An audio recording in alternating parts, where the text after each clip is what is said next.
सगळ्यात लेफ्ट साईडला present, past and future. आता हो फक्त मॅडम, दिसते. प्रेझेंट कडे पहा आणि आडव्या लाईन कडे पाहत पाहत जायचंय. तर प्रेझेंट टेन्स जो आहे, प्रेझेंट टेन्स जो आहे त्याचा सिंपल प्रेझेंट नावाचा एक प्रकार आपण काल पाहिला. हा, त्यानंतर आपण दुसरा जो पाहिला तो ॲमिझार प्लस आयएनजी पाहिला आणि त्याला यांनी इथे प्रोग्रेसिव्ह फॉर्म म्हटलेला आहे. प्रोग्रेसिव्ह याचा अर्थ कंटिन्युअस. प्रोग्रेसिव्ह याचा अर्थ कंटिन्युअस. वही आणि पेन चालू ठेवा, तुमची वही उघडलेली पाहिजे आणि हे लिहून घ्यायचं. जे मी नवीन असेल तुम्हाला आज मी जे काही सांगणार आहे त्याच्यामध्ये जे जे काही नवीन आहे ते तुम्ही लिहून घ्यायचंय. कंटिन्युअस टेन्स याचाच अर्थ प्रोग्रेसिव्ह टेन्स. प्रोग्रेसिव्ह म्हणजे कंटिन्युअस आणि त्यालाच इम्परफेक्ट सुद्धा म्हणतात खरं म्हणजे. पण इम्परफेक्ट म्हणण्याची पद्धत जुनी आहे, आता प्रोग्रेसिव्ह म्हणण्याची पद्धत नवीन आहे. पण कंटिन्युअस म्हणण्याची सर्वसाधारण नॉर्मल पद्धत आहे. सिम्पल टेन्स, त्यानंतर कंटिन्युअस टेन्स, त्यानंतर परफेक्ट टेन्स. हे 3 टेन्सेस मी काल घेतलेले आहेत. म्हणजे प्रेझेंटचे 3 घेतलेत, पास्टचे 3 घेतलेत आणि फ्युचरचे 3 घेतलेले आहेत. आणि त्याचा फॉर्म्युला जो आहे तो या ठिकाणी आपल्याला समोर दिसतो आहे. जे काल नव्हते तुमच्यापैकी त्यांना सुद्धा हा जो फॉर्म्युला आहे त्याच्यावरून लक्षात येईल की या रचना कशा असतात. प्रेझेंटमध्ये सिंपल आणि प्रेझेंट यामध्ये काय लिहिलेलं आहे पहा. फर्स्ट फॉर्म वापरायचा असतो आणि ही शीट असेल तर एस किंवा ई एस असतो. फर्स्ट फॉर्म वापरायचा असतो कधी. आय, वी, यू, यू, दे हे जर करते असतील तर आपल्याला फर्स्ट फॉर्म वापरायचा असतो. हे काल झालेलं आहे आपलं. आणि जर ही किंवा शी किंवा इट यांच्यापैकी जर करता असेल तर आपल्याला एस किंवा ई एस त्या मेन व्हर्बला लावायचा असतो. उदाहरणार्थ I take tea every day. ज्यांना पाहिजे त्यांनी लिहून घ्या. I take tea every day. आणि ही असेल तर, ही शी इट असेल तर he takes tea every day. पुन्हा लिहायला काही हरकत नाही. ज्यांना ज्यांना सगळं समजलेलं आहे त्यांनी सुद्धा पुन्हा एकदा लिहायला काहीच हरकत नाहीये. पण इथे आपल्याला समजून काय घ्यायचंय तर फॉर्म्युला समजून घ्यायचंय. वाक्यांचा फॉर्म्युला समजून घ्यायचा आहे. आणि फॉर्म्युलामध्ये आपल्याला पहिल्यांदा मी आय टेक टी म्हटलं, टेक म्हटलं म्हणजे मी फर्स्ट फॉर्म वापरला. ठीक आहे. आणि जर ही शीट असेल तर एस फॉर्म वापरला. टेकला आपण एस लावला, ऍड केलं. हे समजलंय का सगळ्यांना. कालचंच आहे. नाही समजलं. नाही हो समजलं. मॅडम.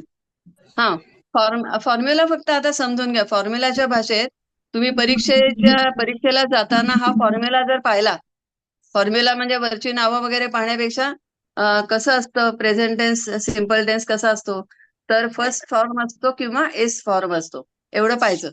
त्याच्यानंतर कंटिन्युअस टेन्स असेल प्रेझेंट टेन्स मध्ये आडव्या लाईन मध्ये सरळ जा. ॲमिझार असतो आणि त्याच्या नंतर आपण पहिल्या म्हणजे टेकला आयएनजी लावलेला असतो. म्हणजे उदाहरणार्थ I am taking tea right now किंवा I am teaching you right now. हे मी काल घेतलेलं आहे, फक्त थोडी उजळणी होतीये. त्याच्यानंतर तेही लिहून घे. हे जे फॉर्मॅट आहे ना हे तुमच्याकडे येणार आहे, सर पाठवतील. पण काय आहे ते समजून घ्या फक्त. त्यानंतरचा तिसरा आहे तो परफेक्ट फॉर्म आहे. परफेक्ट म्हणजे प्रेझेंट परफेक्ट.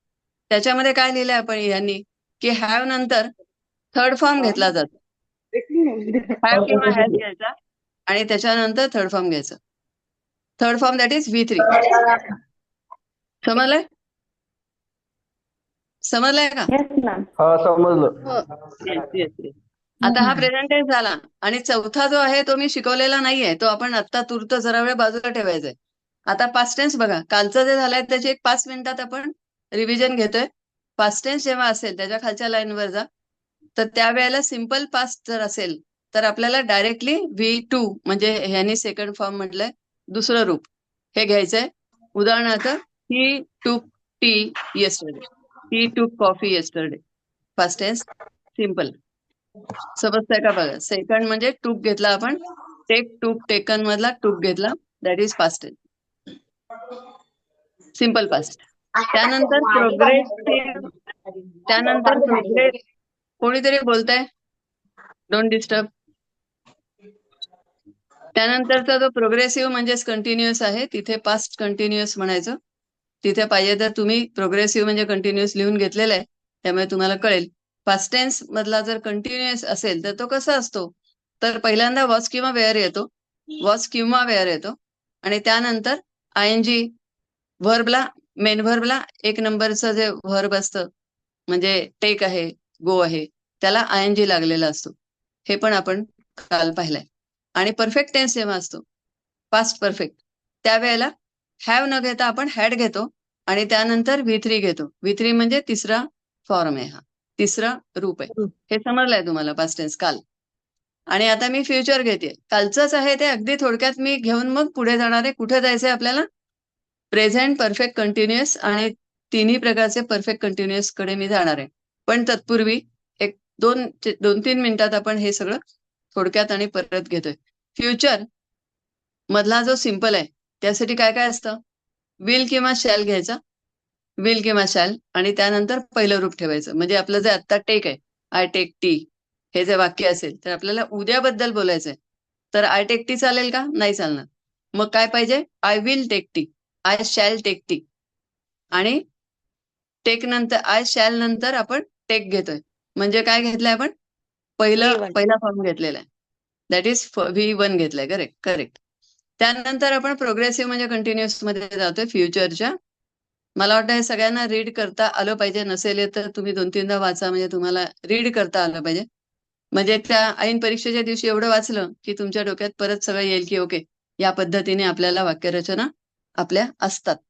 आणि मग आता आपण फ्युचरमध्ये गेलो. फ्युचर कंटिन्युअस किंवा प्रोग्रेसिव्ह, यामध्ये विल बी येतो, त्यानंतर आयएनजी फॉर्म येतो, म्हणजे V4 किंवा V5 त्याला आपण म्हणू शकतो. आयएनजी फॉर्म एवढं म्हटलं तरी बास आहे.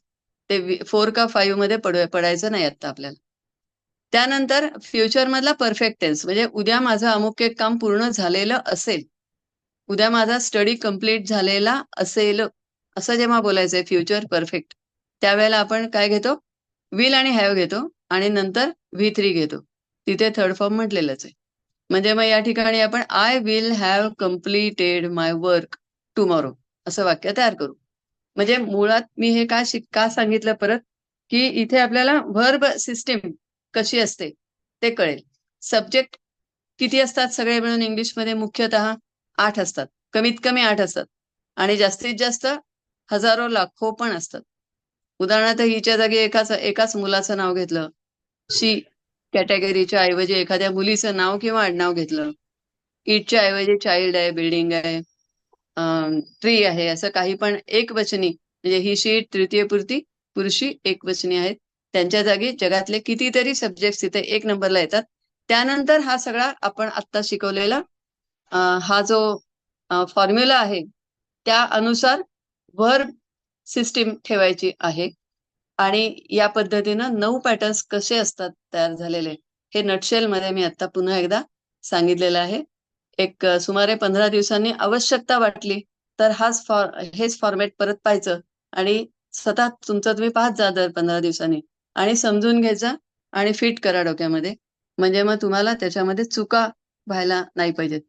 आणि त्याच्यानुसार ती जी नावं आहेत ना, तिथे फक्त प्रोग्रेसिव्ह फॉर्म जिथे म्हटलंय, जर तुम्हाला खरंच त्यांनी प्रोग्रेसिव्ह विचारलं तर तुम्ही समजून घ्यायचं की इथे त्यांनी कंटिन्युअस विचारलेला आहे. ठीक आहे. आता आपण जातोय तिसऱ्या नंबरच्या, चौथ्या नंबरचा पॅटर्न जो आहे तो इथे काय आहे तो पहा. हॅव किंवा हॅज घ्यायचा, त्यानंतर बीन घ्यायचा आणि त्यानंतर आयएनजी घ्यायचा. तुम्ही वहीमध्ये लिहून घ्या.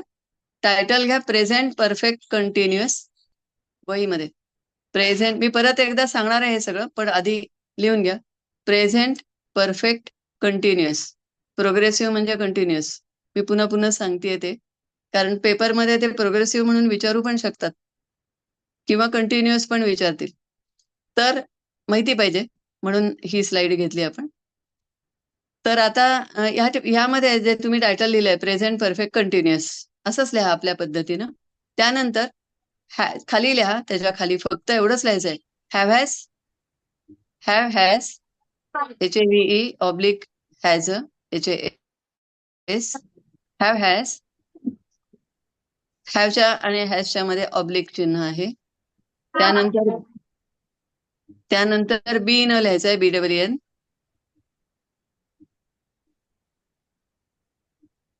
प्लस ING लिहायचंय प्लस ING फॉर्म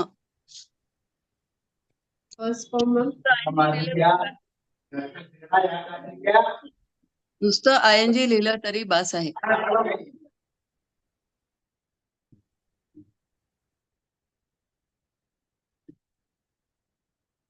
ही स्लाइड मी थोडक्यात समजावून सांगून लगेच आपण आपल्या ह्याच काळांवर जास्त फोकस करणार आहोत. ठीक आहे. आता दुसरं टायटल घ्या नुसतं वहीसाठी. वहीमध्ये लिहायचंय past perfect continuous. Past perfect continuous.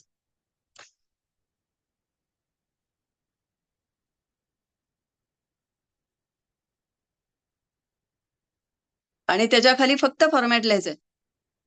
Had been plus ING.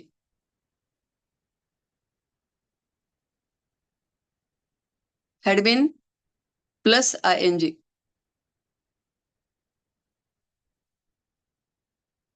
आता इथे ऑब्लिक नाहीये म्हणजे सगळे ऑब्लिक नाहीये. या ठिकाणी हॅडला पर्याय कुठलाही दिलेला नाहीये, त्यामुळे सगळ्या ठिकाणी हॅड घ्यायचा. त्यानंतर बीन घ्यायचा. बोलू नका मध्ये मध्ये. बोलू नका मध्ये मध्ये.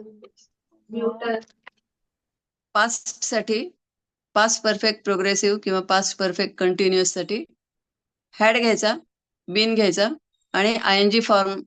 Had plus been plus ING एवढंच लिहा. Had plus been plus ING.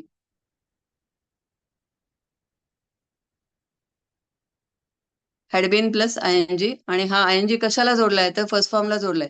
तर ते काय लिहायची आपल्याला आवश्यकता नाहीये पुन्हा पुन्हा. नुसतंच ING म्हटलं की कळतं की कशाला तरी आपण ING सफिक्स जोडणार आहे. कशाला जोडलाय तर फर्स्ट फॉर्मला. म्हणजे टेक असेल ते लिहा खाली. टेक असेल तर टेकिंग होईल. गो असेल तर गोईंग होईल. तिन्ही ठिकाणी येईल ते ING.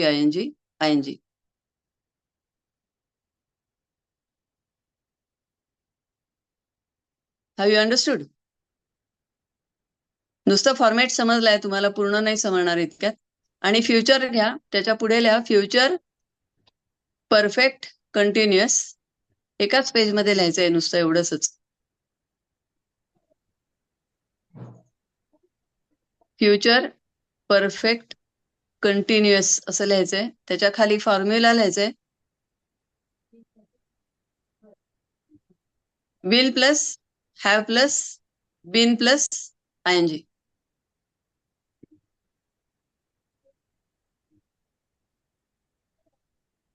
Will plus have plus been plus ING.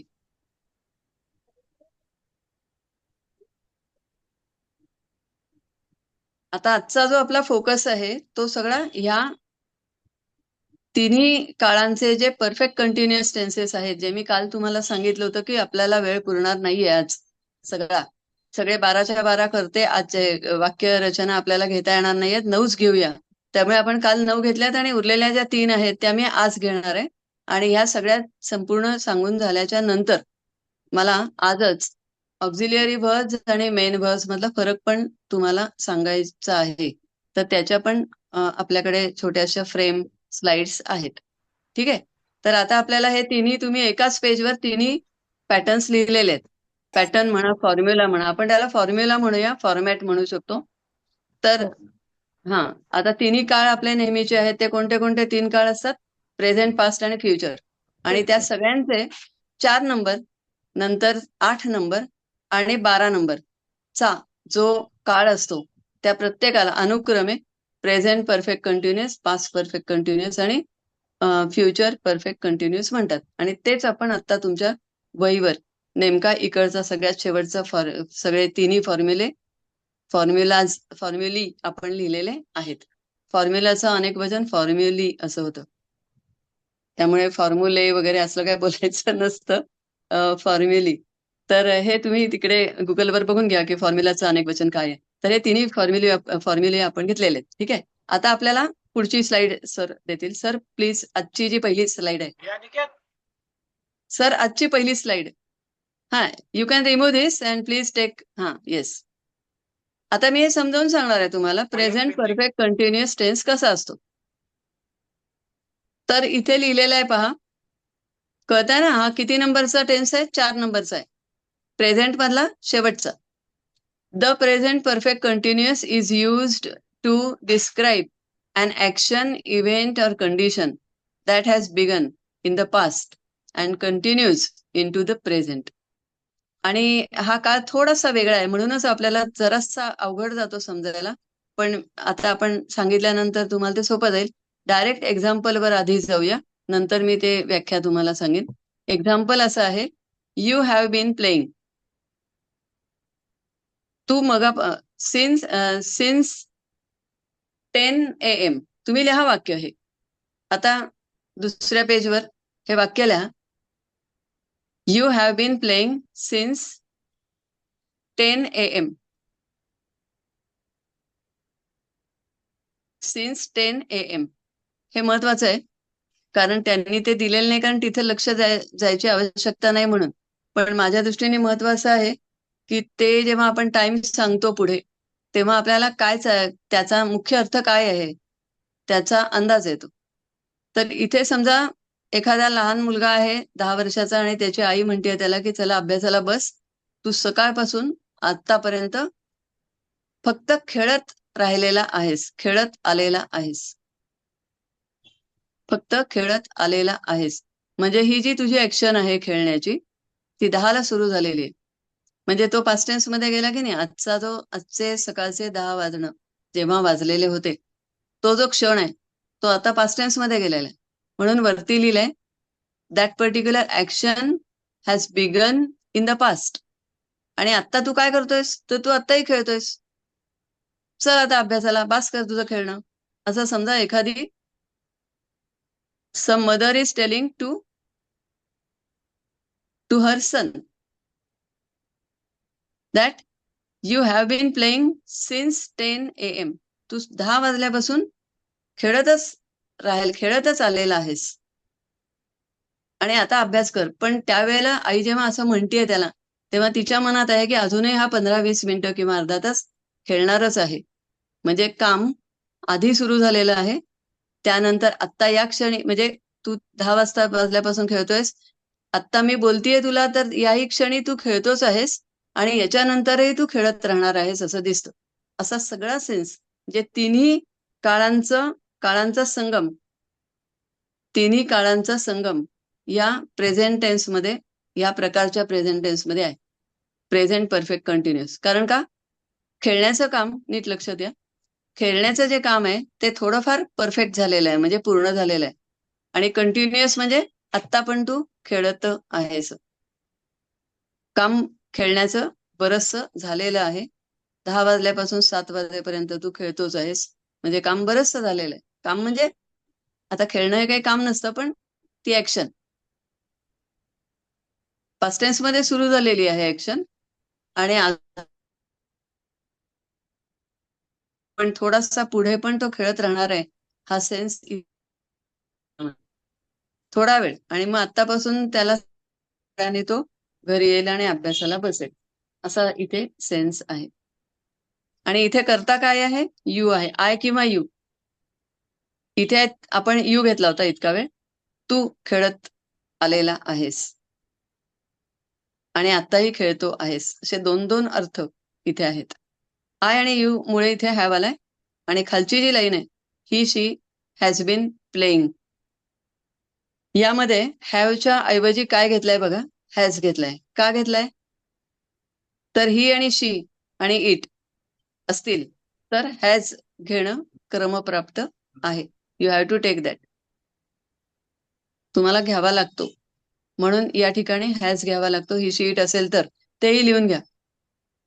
He she it असेल तर ही हॅवच्या ऐवजी हॅज घ्यायचा आणि नंतर बीन प्लस आयएनजी घ्यायचा.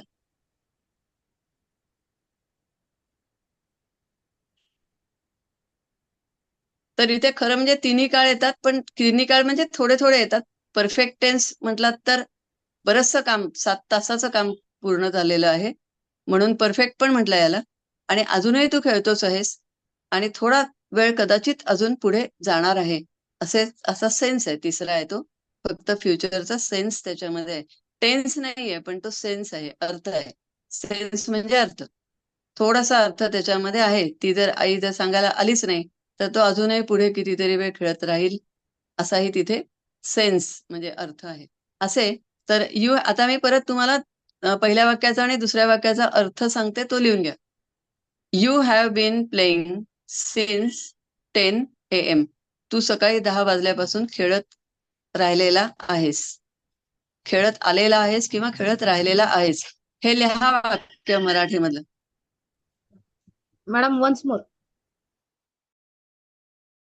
लिहिलं मॅडम. तू सकाळी 10 वाजल्यापासून खेळत राहिलेला आहेस. खेळत राहिलेला आहेस. आणि आताही खेळतो आहेस ना मॅम? हा नाही म्हणजे खेळत राहिलेला आहेस असं जेव्हा आपण मराठीत म्हणतो, तेव्हा त्याच्यात 10 ते 7 खेळला आहेस हे आलंच ना. आणि आत्ता खेळत आहेस, हा तेही लिहा. आणि आत्ताही खेळतच आहेस. लिहा चालेल. ING आहे ना तिथे. आत्ताही हो. खेळत आहेस असं लिहा. एवढे 2 वाक्यांचं कॉम्बिनेशन बास आहे. त्याच्यानंतरचं जे वाक्य आहे त्याच्यासाठी लिहा ही हॅज बीन प्लेइंग. हे वाक्य ही किंवा आपण ही घेऊया, कारण तो मुलगा आपण घेतलाय चर्चेमध्ये. त्यामुळे he has been playing since, तेही तसंच लिहा. He has been playing since 10 AM. 10 AM तिथेही लिहायचंय. आणि मग त्याचाही अर्थ लिहा. तो सकाळी 10 वाजल्यापासून खेळत राहिलेला आहे. खेळत राहिलेला आहे. आताही खेळत आहे. आत्ताही खेळत आहे.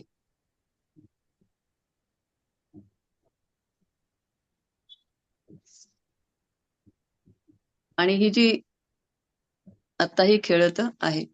आता ही जी इथे तुम्ही हॅव आणि हॅजला फक्त अंडरलाईन करायचंय. नीट लक्षात ठेवायचं आहे कायम, कारण हे पुन्हा पुन्हा सांगितलं जाणार नाहीये तुम्हाला. जे आत्ता तुम्ही लिहिताय हे फायनल आहे. त्याच्यात लिहिताना करेक्ट लिहा. कोणीही चुका करू नका. आता या ठिकाणी हॅव आणि हॅजला अंडरलाईन करायचंय आणि बिन आणि ING ला पण अंडरलाईन करा. हॅव आणि हॅजला अंडरलाईन आणि वेगळी अंडरलाईन बिन प्लस ING ला. प्लेच्या जागी कोणताही मेन व्हर्ब येईल पहा. प्लेच्या जागी कोणतंही मेन व्हर्ब येणार आहे. हो. उदाहरणार्थ टेकिंग. आता चहा घेण्याचं काम काही इतका वेळ चालत नाही, पण खेळण्याचं काम इतका वेळ चालू शकतं की नाही, म्हणून त्यांनी प्ले घेतलाय. पण आता मी जर म्हटलं की मी गेली 35 वर्ष इंग्लिश शिकवीत आलेली आहे. मी जर असं म्हणजे खरंच आहे, फॅक्ट आहे. मी गेली 35 वर्ष इंग्लिश कम्युनिकेशन शिकवीत आलेली आहे. I have been teaching since from I have been 25 years. teaching. Since Yes, I have been 30 teaching years. English since Since for From yes. 25 for years. last From 35. from For 25 years. नाही मी सांगते त्याला for FOR for last 35 years. For for last 35 years. इथं ma'am since येऊ शकत नाही का? नाही येत. मी त्यासाठी सांगितलं मुद्दाम की फॉर लिहा FOR. आणि आपण इथे मगाशी जे टायमिंग सांगितलं की नाही 10 वाजल्याचं, ज्या वेळेला पॉइंट ऑफ टाइम सांगितला जातो 10 वाजता 11 वाजता किंवा 1 जानेवारी पासून, नीट लक्षात घ्या. तर असं सगळ्यांनी लक्षात घ्या, कारण हे महत्वाचं आहे. सिन्स आणि फॉर हा प्रश्न तुमचा महत्वाचा आहे. पण आता आपला फोकस पॉइंट तो नाहीये. तरी जाता जाता सांगते, ज्या वेळेला पॉइंट ऑफ टाइम सांगितलेला असतो, म्हणजे आता सांगितलं तसं 10 वाजता किंवा 1 जानेवारी पासून 10 जानेवारी पासून मी शिकवीत आलेली आहे असं म्हटलं तरी सुद्धा मग आपल्याला पॉइंट ऑफ टाइम असेल तर सिन्स घ्यायचा असतो, तरच सिन्स घ्यायचा असतो. आणि गेली 35 वर्ष हे जनरल वेग आहे. मी पॉइंट ऑफ टाइम सांगत नाहीये ना. 35 वर्ष म्हणजे 1 जानेवारी इतके अमुक एक साल टाइम 1900 इतके असं काही सांगत नाहीये मी तुम्हाला आता. तसं सांगत असले तर मग मी सिन्स घेईन. आणि जनरल जेव्हा म्हणते की सुमारे 35 वर्ष किंवा नुसतंच 35 वर्ष, तर मी पॉइंट ऑफ टाइम सांगितलेला नाहीये. जानेवारीमध्ये मी सुरू केलं का फेब्रुवारीमध्ये सुरू केलं ते सांगत नाहीये. म्हणून आपण फॉर घ्यायचा असतो. हे लक्षात घ्या. हे पण महत्वाचं आहे आणि हे येणार आहे तुम्हाला पेपरमध्ये. हा असा प्रश्न येतो, व्हॉट इज, किंवा कुठलं चुकलेलं आहे असं जेव्हा ते एक मोठं वाक्य देतात आणि त्याच्यामध्ये चूक कुठे झालेली आहे ती फक्त फाइंड आउट करायला सांगतात. आणि त्यावेळेला मी हे सांगितलेलं तुमच्या लक्षात आलं पाहिजे की पॉइंट ऑफ टाइम सांगितलेला असतो. पॉइंट ऑफ टाइम म्हणजे काय, की अमुक एक दिनांक सांगितलेला असतो 1 जानेवारी, किंवा आता मी सांगितलं तसं अमुक एक टायमिंग सांगितलेलं असतं 10 वाजता. तर हे पॉइंट ऑफ टाइम म्हणतात त्याला. आणि तसं असेल तरच तिथे सिन्स येतो, असं लिहा. हा नियम आहे, सिन्सचा नियम आहे. म्हणून 10च्या वेळेला आपण सिन्स घेतलं आणि इथे घेत नाहीये. ठीक आहे. आता दुसरं हे एक वाक्य आहे. सर पुढची स्लाइड आपण प्रेझेंट याचीच जी उदाहरणं दिली आहेत ना, ती प्रेझेंट परफेक्ट कंटिन्युअसची उदाहरणं, एक्झाम्पल्स. हा, ही पण एक्झाम्पल्स आहेत प्रेझेंट परफेक्ट कंटिन्युअसची. आणि ही मी वाक्य बघा.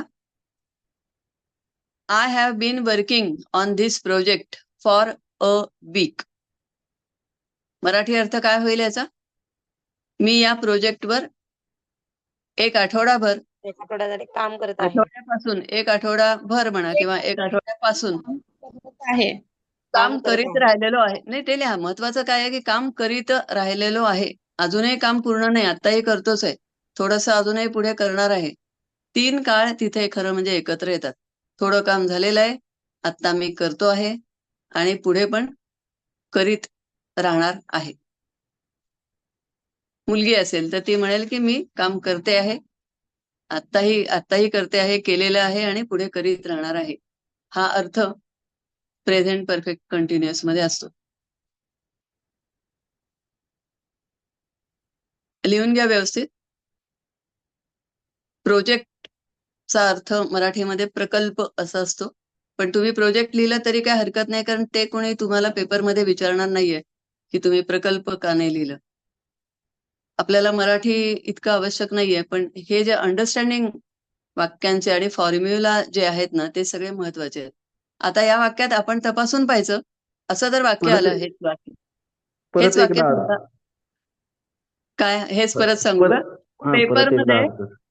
पेपरमध्ये तुम्हाला मी पुन्हा एकदा सांगते, पेपरमध्ये तुम्हाला मराठी अर्थ इतके विचारणार नाहीयेत कोणी, पण हे विचारणार आहेत की यामध्ये चूक कुठे आहे आणि तो पॅटर्न काय आहे. पॅटर्न म्हणजे आपण ज्याला फॉर्म्युला म्हणतेय मी मगापासून, have plus been plus working दिसतंय ना इथे आपल्याला.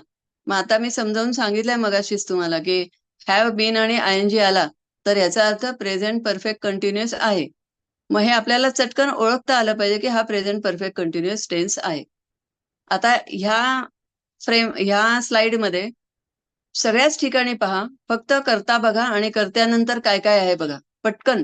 ते प्रोजेक्ट आणि वीक काय महत्वाचं नाही. आता आय हॅव बीन वर्किंग, आता प्रश्न पेपरच्या अँगलने याच्याचकडे पाहूया आपण. आय हॅव बीन वर्किंग, त्याच्यानंतर काय आहे, यू हॅव बीन वर्किंग. म्हणजे हॅव आहे, बीन आहे, आयएनजी आहे. पुन्हा पुन्हा मी सांगते त्यामुळे तुमच्या लक्षात पण राहायला सोपं जाईल. हिच्या वाक्यामध्ये पुन्हा ही हॅज, तो हॅजच पाहिजे. ही हॅज बीन वर्किंग आहे की नाही, हॅज आहे, नंतर बीन आहे आणि आयएनजी आहे. आयएनजी फॉर्म ऑफ वर्ब असं आपण त्याला वर्किंगला म्हणूया. मग ते वर्किंगच्या जागी काही असेल, टेकिंग असेल, वर्किंग असेल, व्ह्यूइंग असेल, इन्व्हेस्टिगेटिंग असेल, काही पण, सर्चिंग असेल, रिसर्चिंग असेल, व्हॉट एव्हर, त्याला आयएनजी लावलाय का नाही लावलाय हे पाहिलं की आपल्याला लगेच लक्षात यायला पाहिजे की हे मॅडमनी तिसऱ्या पिरियडला जे आपल्याला शिकवलंय प्रेझेंट परफेक्ट कंटिन्युअस, त्यातला हा काळ आहे हे नक्की. आणि नंतर तुम्ही हे पण पाहायला पाहिजे की हॅव आहे, म्हणजे एकदा हे कळलं आपल्याला परफेक्ट कंटिन्युअस मध्ये जातोय आपण, तर मग नंतर परत एकदा पाहिजे की ते हॅव आहे, हॅज आहे आणि हॅड नाहीये. ज्या ती हॅव आणि हॅजच आहे त्याचा अर्थ हा प्रेझेंट टेन्स आहे. हा, याचा अर्थ हा प्रेझेंट टेन्स आहे. आणि मग आपलं नाव निश्चित होईल प्रेझेंट परफेक्ट कंटिन्युअस. आणि पेपरमध्ये कसं येईल पहा तेही सांगते मी. आधी एकदा माझं ही नंतरचं वाक्य बघा, हे 2 वाक्य बघून घेऊ. हीचं वाक्य आहे ही हॅज बीन वर्किंग. त्यानंतर वाक्य आहे शी हॅज बीन वर्किंग. आणि त्यानंतरचं वाक्य आहे दे हॅव बीन वर्किंग. इथे दे आल्यामुळे हॅव आला, ही शी इट नाही येणार.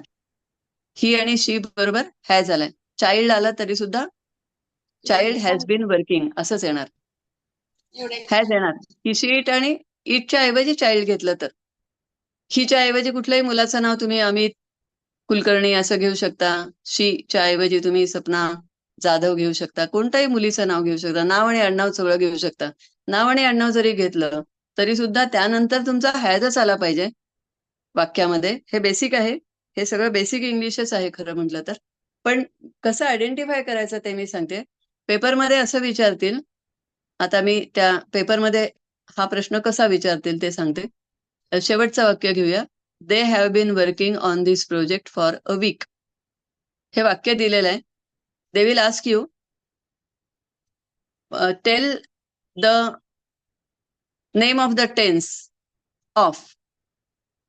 Tail the name of the tense of the following sentence. आणि मग सेंटेन्स दिलेलं असेल. दे हॅव बीन वर्किंग शेवटचं हे वाक्य.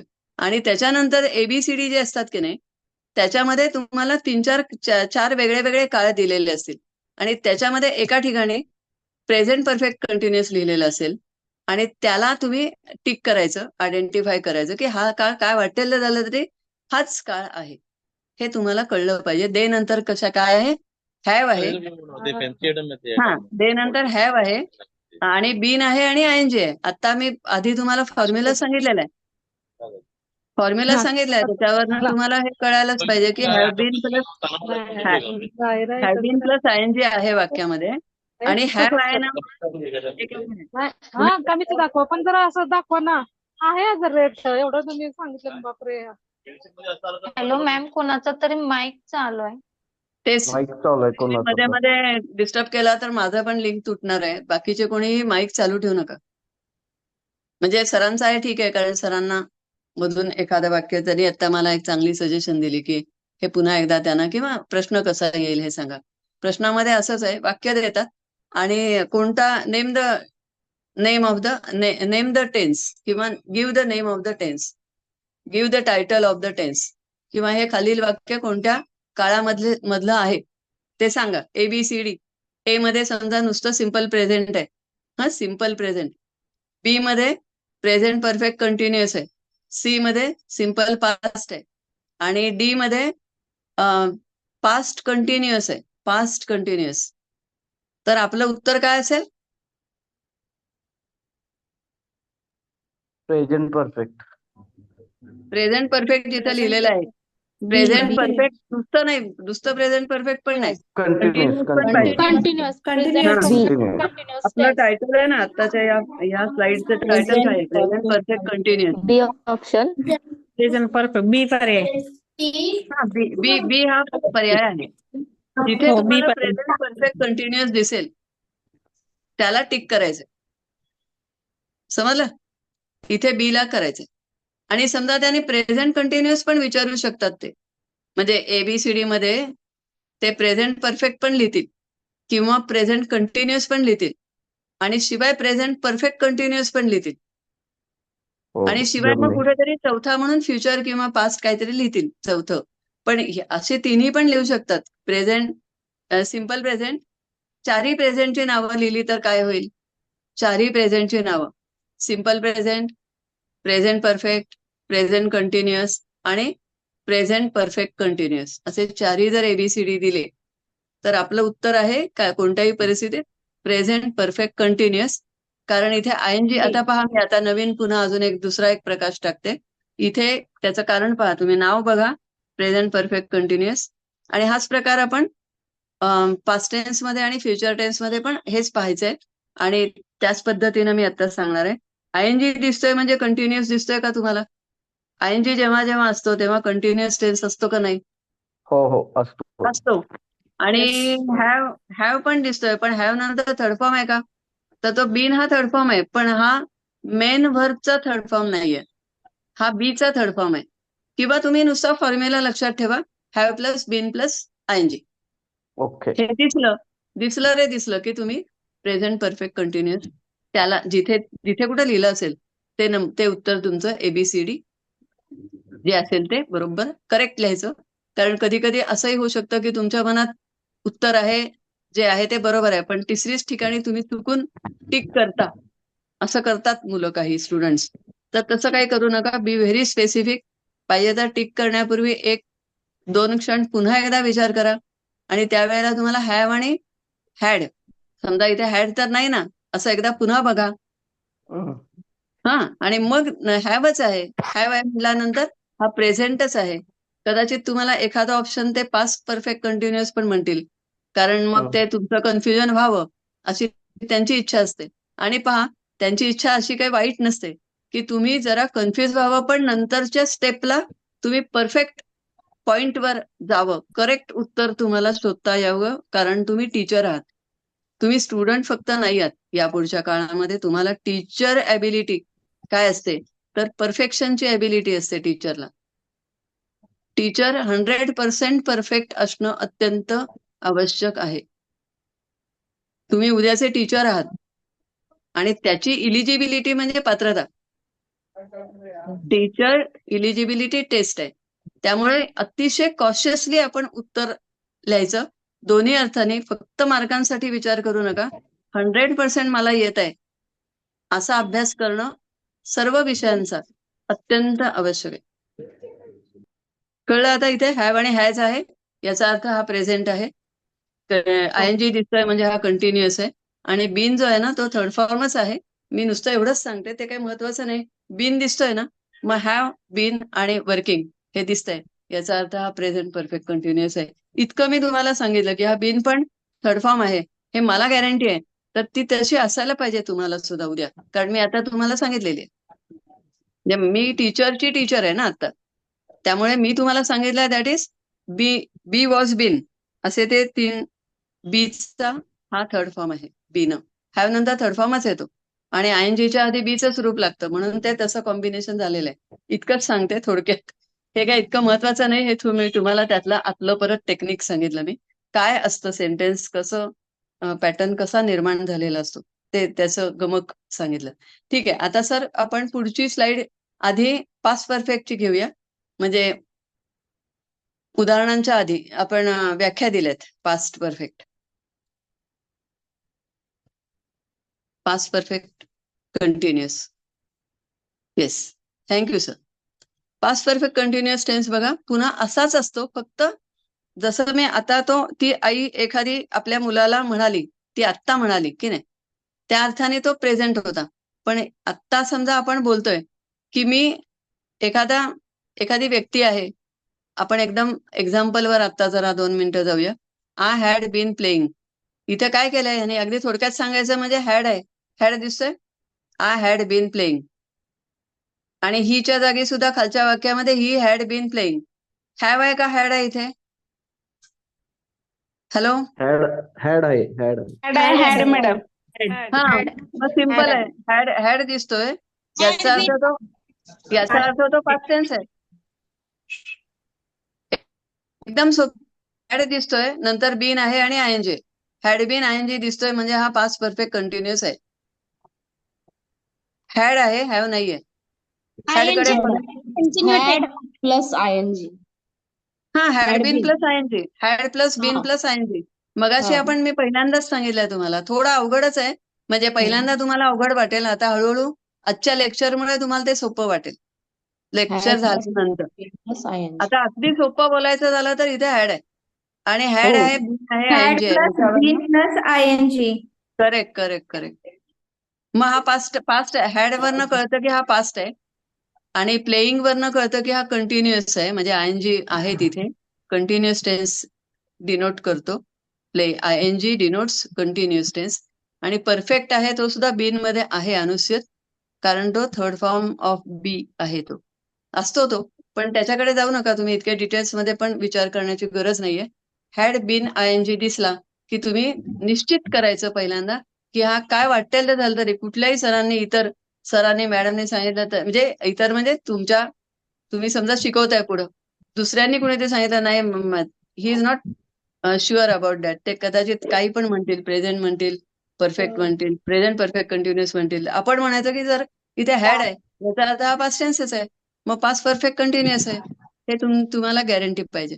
आता हे कधी वापरतात, तर एखादी गोष्ट जर आपल्याला आपण आपला अनुभव सांगतोय, आपण आपला अनुभव सांगतो आहोत. समजा मी असं म्हणेन की मी शिवाजी युनिव्हर्सिटीमध्ये त्यावेळेला शिकवत होते, आणि शिकवित होते म्हणजे त्यातला एक पिरियड चालू होता, त्यातला एखादा माझा सोशिओलॉजीचा पिरियड चालू होता, आणि त्यावेळेला माझ्या वर्गात एक विद्यार्थी आला. असं जर मला सांगायचं असेल तर मी तिथे बराच वेळ एका वर्गामध्ये शिकवित आलेली होते 15 मिनिटं झालेली होती, आणि त्या क्षणी पण माझं लेक्चर चालू होतं, मी शिकवित होते, आणि त्यावेळेला एक अचानक 15 मिनिटांनी लेट आतमध्ये एक मुलगा आला, असं मला काहीतरी सांगायचंय. तर त्यावेळेला मी शिकवित आलेली होते, हा जो सेन्स आहे ना, तो मामांच्या गावी गेली.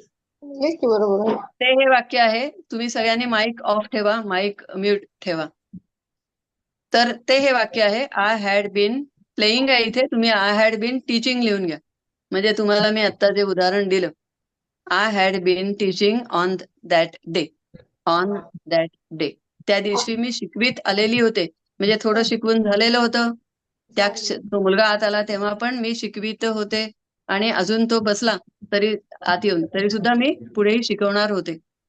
सगळ्या टीचिंग नंतर सांगा madam. I had been teaching on that day. त्या दिवशी म्हणजे जुन्या काळातल्या एखाद्या दिवशी, एवढाच अर्थ आहे, ऑन दॅट डे. हे समजलंय? हे समजलं असेल. याच्यावर प्रश्न कसा येऊ शकतो की माझंच वाक्य घ्या, आय हॅड बीन किंवा he had been teaching on that day, असं वाक्य घ्या, आणि हे वाक्य कोणत्या, ही हॅड बीन, दुसरं वाक्य ही 2 नंबरचं खालचं लिहा, he had been teaching on that day. He had been teaching on that day. आणि इथून आपण गोष्ट एखादा अनुभव सांगायला समजा सुरुवात केली. तर हा जो काळ आहे ना, तर हे वाक्य देतील तुम्हाला. परीक्षेमध्ये काय करतील, म्यूट करा तुमचा आवाज, आणि परीक्षेमध्ये काय विचारतील, हे वाक्य देतील, he had been teaching on that day, हे वाक्य आहे. आणि विच टेन्स इज दिस, या पुढे विच टेन्स इज दिस, हा कुठला टेन्स आहे, असं विचारलंय. आता त्याच्या विच टेन्स इज दिस याच्यावरनं आपल्याला मात्र ते बाकीचं जे असतं ना, ते पण इंग्लिश कळायला पाहिजे बरं का, तेही लक्षात ठेवा. आणि मग तुम्ही वाक्याकडे बघायचं. हॅड आणि बीन जी दिसतोय, याचा अर्थ हा पास्ट परफेक्ट कंटिन्युअस आहे. हॅड आहे याचा अर्थ तो म्हणजे हॅव नाही आहे, हे नक्की आता आपला चाललाय. हेच नाव लिहायचं ना, पास्ट परफेक्ट कंटिन्युअस. हो हो हो हो. Madam excuse me, Dhaygude madam तुमचा माईक बंद करा.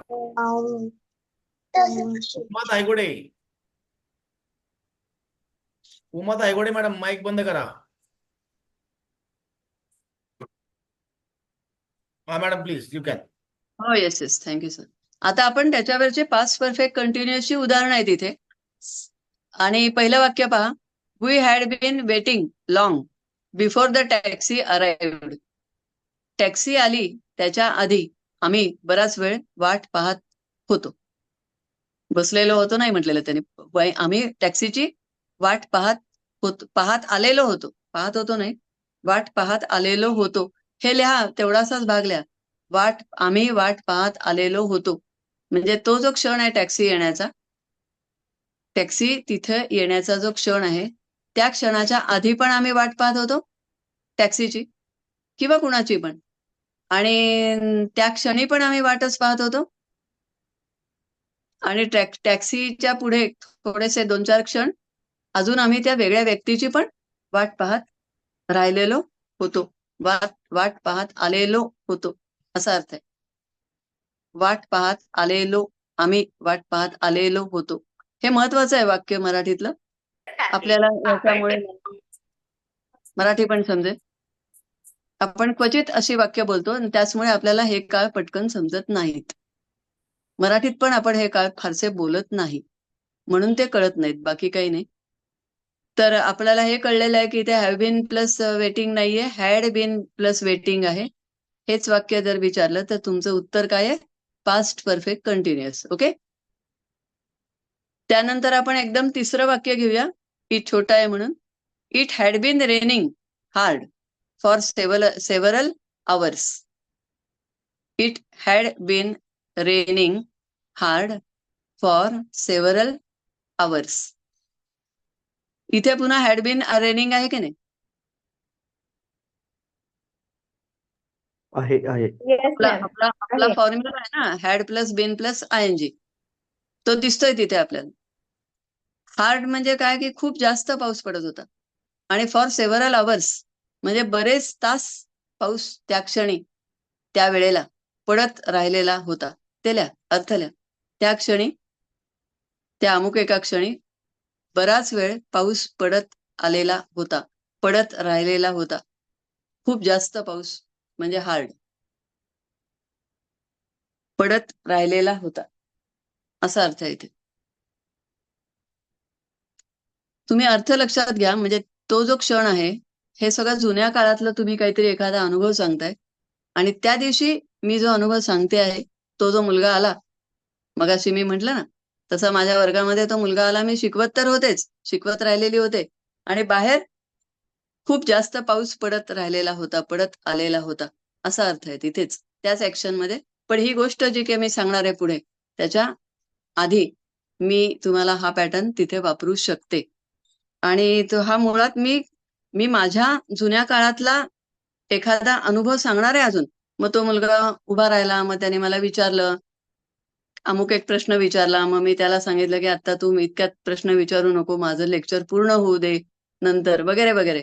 तर त्यावेळेला आपण आता तीच एक ऍक्शन घेतोय. मी वर्गात होते, तो मुलगा एक 15 मिनिटांनी उशिरा आला आणि मी त्यावेळेला शिकवत राहिलेली होते. हे मगाचं वाक्य मी सांगितलेलं. आणि ही ते त्याच वेळेला समजा बाहेर पाऊस पडत राहिलेला होता. म्हणजे पुढेही पडणार होता, आधीही पडला होता आणि त्या क्षणी तो मुलगा आत आला त्यावेळेला पण पडत राहिलेला होता पाऊस. ठीक आहे सर. नेक्स्ट आपल्याला संपवायचं ना पुढच्या 5 मिनिटांमध्ये. Hello madam. हा बोला. सब्जेक्ट कोणताही असला तरी ह्या काळामध्ये हॅड बीनच येणार ना? येस हॅडच येणार येस ना? Yes yes H A D. Yes yes. ही शीट असला तरी हॅडच येतो. करेक्ट. चांगला प्रश्न विचारला. नेक्स्ट आता आपण फ्युचर परफेक्ट वर गेलो. या स्लाइड्स तुम्हाला पाठवल्या जातील, त्याच्यावर स्वतः अभ्यास करा आपापला. ती जी आता उरलेली जी वाक्य आहेत ती तुम्ही वाचून घ्या. फ्युचर परफेक्ट कंटिन्युअस टेन्स यामध्ये सुद्धा पहा, खालची एकदम वाक्य बघा. I shall have been playing. काय पण? I shall have been playing cricket tomorrow. तिथे लिहून घ्या वाक्य तुमच्याकडे. I shall have been playing cricket tomorrow at 5 PM. At 5 PM. At महत्वाचा आहे. टायमिंग सांगताना ॲट घेतो आपण. इथे फॉर आणि सिन्स येणार नाही. मॅडम वन समोर जरा. ते आहे ते लिहायचंय. I shall have been playing त्याच्यानंतर क्रिकेट ॲट 5 PM टुमॉरो.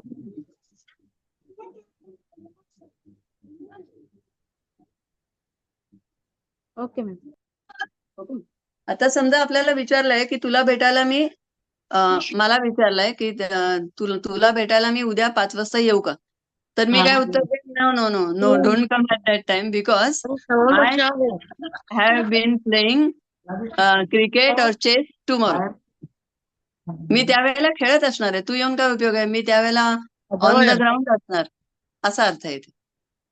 म्हणजे मी बराच वेळ खेळलेली असणार आहे क्रिकेट किंवा चेस, आणि त्या क्षणी पण मी खेळत असणार आहे आणि पुढे पण मी खेळत राहिलेली असणार आहे. 3 काळ इथे एकत्र आले. त्या 5च्या आधी म्हणजे मी समजा 4 पासून खेळत आहे, खेळत असलेली असेन. 5ला पण मी खेळत असेन, हे लिहा. 4 पासून मी खेळत असलेली असेन, 5ला मी खेळत असेन आणि पुढे पण माझं खेळणं अजून चालू राहणार आहे. 3 काळ एकत्र आले. उद्याच्या 5 वाजताच्या क्षणाच्या बद्दल आपण बोलतोय. पण त्या पाचच्या आधी पण मी खेळलेली असणार आहे, त्या क्षणी पण मी खेळत असणार आहे आणि त्याच्यानंतर पण माझा गेम चालू असणार आहे. त्यामुळे don't come, please don't come at that time. त्यावेळेला येऊ नको, कारण मी ग्राउंडवर खेळत असलेली राहणार आहे. आता इथे झालं लिहून तुमचं मराठी? खेळत असलेली असेल, 3 काळ एकत्र आहेत. आणि इथे सुद्धा असंच विचारतील की I shall have been playing cricket, हे वाक्य आहे समजा, टुमॉरो. तर मग त्याचं तुम्ही याचा कोणता काळ आहे, तर तुम्ही काय पाहायचं इथे परत, हॅव बीन प्लस आयएनजी दिसतोय का नाही, तर दिसतोय. हा, दोन्ही ठिकाणी ही शीटला पण हॅव बीनच आहे, हॅवच येतो. हॅव बीन प्लेइंग दिसतोय, पण शिवाय शॅल दिसतोय, तो इग्नोर नाही करता येणार तुम्हाला, त्याच्याकडेही लक्ष द्यायचं. विल किंवा शॅल त्या हॅवच्याही आधी दिसतोय का, तर दिसतो आहे. आणि म्हणून केवळ शॅल आणि विल वरून ठरतं की हा फ्युचर मधला परफेक्ट कंटिन्युअस टेन्स आहे. फ्युचर मधला परफेक्ट कंटिन्युअस टेन्स आहे. म्हणजे हा 12 नंबरचा काळ आहे. 12 नंबर नाही का. पहिल्यांदा आपण 4 नंबरचा पाहिला, नंतर 8 नंबरचा पाहिला आणि हा 12 नंबरचा. आता याची उदाहरणं बघूया आणखीन जरा. तेवढं झालं की आपण सर म्हटले तर थांबूया, नाहीतर मग मी ऑक्झिलिअरी वगैरे घेणार आहे. इथे उदाहरण बघा. दुसरं म्हणजे additional. In November I will have been working at my company for 3 years. म्हणजे उद्याच्या नोव्हेंबरमध्ये, आता अजून नोव्हेंबर यायचंय, तर उद्याच्या नोव्हेंबरमध्ये मी माझ्या कंपनीमध्ये 3 वर्ष काम करीत आलेलो असेन. ते लिहा, काम करीत आलेलो असेन.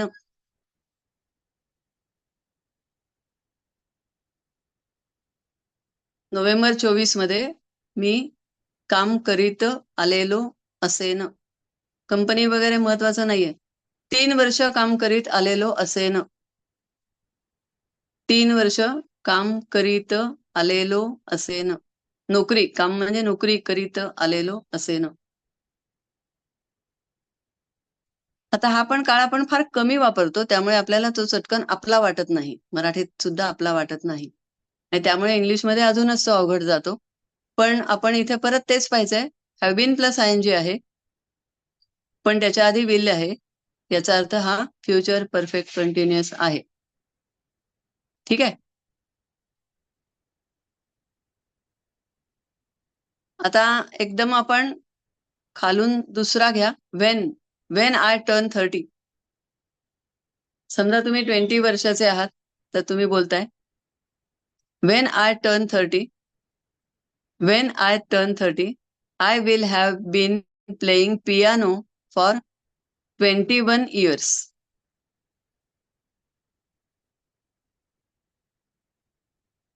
मी जेव्हा 30 वर्षाचा होईन, मी जेव्हा 30 वर्षाचा होईन, त्यावेळेला मी 21 वर्ष पियानो हे वाद्य वाजवीत आलेलो असेन. पियानो हे वाद्य वाजवीत आलेलो असेन.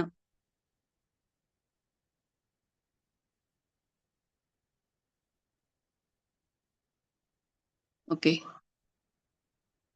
5 वर्ष त्यावेळेला 21 वर्ष मी वाजवीत आलेलो आहे असं मी म्हणू शकतो, किंवा वाजवीत आलेलो असेन, एवढाच अर्थ आहे अर्थाच्या बाजूने. पण अर्थापेक्षा आपलं लक्ष कुठं पाहिजे आता आपल्याला, एवढा. तुमच्याकडे एक सोपं आहे, म्हणजे थोडी गोष्ट एक अवघड आहे आणि एक गोष्ट सोपी आहे. तुम्हाला स्वतःला मराठीतून इंग्लिशमध्ये न्यायचे नाही आहेत वाक्य. तुम्हाला काय करायचंय, तर तिथे कोणता काळ आहे तेवढं फक्त सांगायचंय, तेवढंच ओळखायचं. एवढा आयडेंटिफाय करायचंय. मग इथे विल आहे आणि हॅव बीन आहे आणि आयएनजी आहे, म्हणजे तुम्ही फ्युचर परफेक्ट कंटिन्युअस आहे हे कळेल तुम्हाला.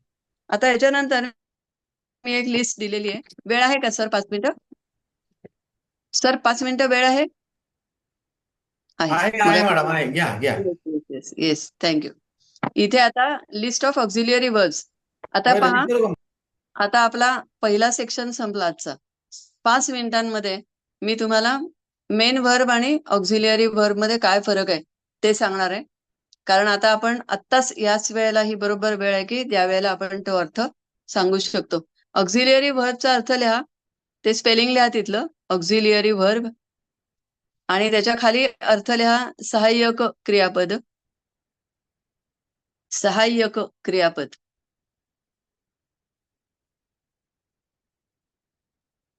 आणि अलीकडच्या काळामध्ये याला हेल्पिंग व्हर्ब पण म्हणतात. हेल्पिंग व्हर्ब टायटलमध्येच लिहून घ्या.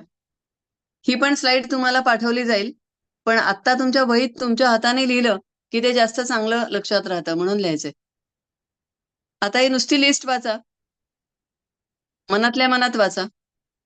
लिस्ट वाचायचे, मी मोठ्यानं वाचते. Auxiliary verbs include forms of have.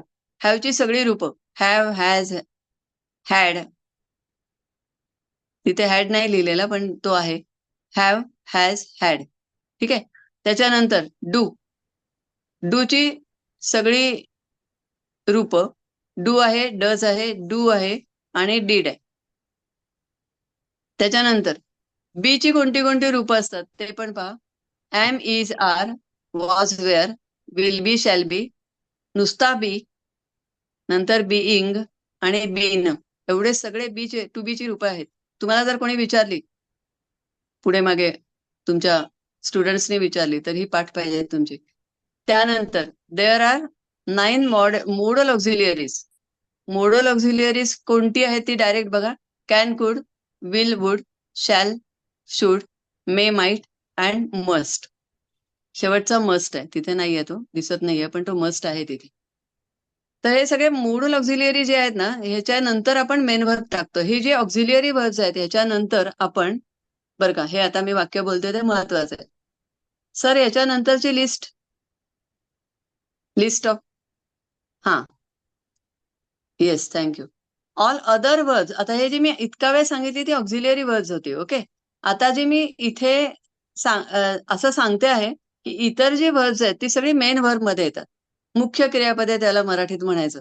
म्हणजे काय, तर ज्या क्रियापदामुळे आपल्याला एखादी ऍक्शन कळते. म्हणजे आता खाली मी उदाहरणं दिली. जाणे, येणे, खाणे, पिणे, खेळणे, शोधणे, अशी दिवसभर तुम्ही कितीतरी क्रियापदं मराठीत इंग्लिशमध्ये बोलत असता. तर ती सगळी जी क्रियापदं आहेत त्याच्यामुळे आपल्याला एखादी ऍक्शन कळते. ऍक्शन म्हणजे खाण्याची ऍक्शन कळते, किंवा पाणी पिण्याची ऍक्शन कळते, किंवा शोधणे म्हणजे एखादा माणूस काहीतरी शोधतोय तर तू काय शोधतोयस असं आपण विचारतो. मग शोधणे काय आहे, तर मेन व्हर्ब आहे. जाणे, येणे पण, चालणे, हे सगळे मेन. त्या मेन व्हर्बच्या आधी ऑक्झिलिअरी वर्ब्स जी आपण आधी पाहिली ती लावलेली असतात. आणि the combination of auxiliary verbs and main verbs is called verb system. हे जे कॉम्बिनेशन असतं या दोन्हीचं मिळून, त्यातून एक एक वाक्य तयार होत असतं. उदाहरणार्थ हॅव बीन, आता आपलं आजचंच उदाहरण घेऊया. I have been teaching you since 55 minutes. For म्हणूया, for 55 minutes I have been teaching you. आता यातलं मुख्य क्रियापद कोणतं आहे? टीचिंग आहे. आणि त्याच्या आधी मी काय वापरलंय? Have been teaching. I have been teaching. Have आला, बीन आला, जे काही येईल ते सगळं ती सगळी ऑक्झिलिअरी वर्ब्स आहेत. टीचिंग काय आहे? मेन वर्ब आहे. किंवा मी समजा म्हटलं तुम्हाला की I take coffee in the morning every day, तर मग टेक कडे पाहायचं. टेक या वाक्यात तुम्हाला मेन व्हर्बच डायरेक्ट दिसतं, पण मी याचं निगेटिव्ह केलं. I do not take coffee in the morning every day. तर मग डू नॉट, अरे आपल्याला इथे डू दिसायला लागला, तर डू काय आहे? ऑक्झिलिअरी आहे. आणि हा, डू आहे तो डू नॉट मधला डू. डू नॉट मधला do. I do not take coffee. किंवा I did not take coffee yesterday, तर मग त्याच्यामधला डीड आला. मग हे काय आहे? हे ऑक्झिलिअरी आहे. आणि इकडे घेण्यासाठी टेक वापरलं. म्हणजे there is a combination of do plus take, sometimes did plus take, sometimes have been plus ING. Taking, have been plus taking, और हॅव बीन प्लस टीचिंग, असं काही पण येईल. प्रत्येक वाक्यामध्ये मेन व्हर्ब हे असतंच असतं. हे लिहा वाक्य तुमच्यासाठी. प्रत्येक वाक्यामध्ये मेन व्हर्ब हे असतच. एक्सक्यूज आणि मी मॅम. ऑक्झिलियरी वर्ब ही त्याला मदत करायला आलेली असतात, सहाय्य करायला आलेली असतात. बोला. मॅम ती डेफिनेशन तुम्ही आता सांगितली ना ती प्लीज रिपीट कराल का? कोणती? Combination of auxiliary verb and main verb. Every sentence असं लिहा, every sentence contains auxiliary verb and main verb. प्रत्येक सेंटेन्स मध्ये ऑक्झिलियरी वर्ब असतं. कधी कधी ऑक्झिलियरी वर्ब नसतं, पण मेन वर्ब हे असतं असं मी सांगितलं तुम्हाला. नॉर्मली त्याला वर्ब सिस्टीम म्हणतात म्हटलं मी मगाशी. Combination of auxiliary verbs and main verb is called verb system. त्याला क्रियापदाची सगळी व्यवस्था, सगळी क्रियापदांचा जो गोळ, तुमच्या जे वाक्यरचना चुकतात सगळ्यांच्या ओव्हरऑल, ज्यांच्या चुकतात आय मीन, त्या सगळ्यांचे जे वर्ब सिस्टीम चुकली की सगळं चुकतं. वर्ब सिस्टीम आणि वर्ब सिस्टीम मध्ये ऑक्झिलियरी आणि मेन वर्बचं कॉम्बिनेशन असतं असं मी बोलले ते मगाशी. आणखीन एक मी आता नवीन सांगितलं तुम्हाला की काही वेळेला ऑक्झिलियरी वर्ब असेल किंवा नसेल ते लिहा, पण मेन वर्ब हे असतं. मला 8 पोराला 16 काही वेळेला ऑक्झिलियरी वर्ब असेल किंवा नसेल, पण मेन वर्ब हे असतंच. त्याशिवाय वाक्य पूर्ण होऊ शकत नाही. ठीक आहे, आपण इथे थांबू शकतो. मला वाटतं हे दोन्ही कॉम्बिनेशन्स तुम्हाला कळलीत. ऑक्झिलियरी वर्ब आणि इतके दिवस काल आणि आज मिळून मी जे काही तुम्हाला शिकवलं ते काय आहे? Combination of auxiliary verb and main verb हेच आहे. आणि ऑक्झिलियरी जर अवघड वाटत असेल तर त्याला आपण हेल्पिंग वर्ब पण म्हणू शकतो. हेल्पिंग वर्ब म्हणू शकतो आपण त्याला. तुम्हाला जे पाहिजे ते म्हणा. ऑक्झिलियरी हे ऑथेंटिक आहे. जास्त जुन्या काळात रेन अँड मार्टिनचं पुस्तक वाचलं तर तिथे ऑक्झिलियरी येईल तुम्हाला. कदाचित अलीकडच्या काळात तुम्ही तुमच्या समोरच्या स्टुडंटना हेल्पिंग वर्ब म्हणून तिथे रेफरन्स म्हणजे बोलू शकता त्याला. Helping verb and main verb, helping verb and main verb असंही बोलू शकता मुलांना सांगताना. ठीक आहे, आपण थांबूया इथे. बरंच काही तुम्हाला आज नवीन कळलं असेल. आणि मला वाटतं आता सगळ्यात महत्वाचं म्हणजे 12च्या 12 काळ आपण आज सगळे समजावून दिलेले आहेत. आणि सरांना पण मी विनंती करते की सगळ्या गोष्टी जेवढ्या काही स्लाइड्स आणि पीपीटी जेवढ्या आहेत आपल्या, त्या सगळ्या आपण सर्व विद्यार्थ्यांना उपलब्ध करून, जेवढ्या मी शिकवलेल्या आहेत त्या उपलब्ध करून द्याव्यात. म्हणजे त्यांना कुठे शंका राहायला नको. त्यातून राहिला तर मी आहेच तिथे सांगायला. ठीक आहे, धन्यवाद सगळ्यांना. मॅडम धन्यवाद.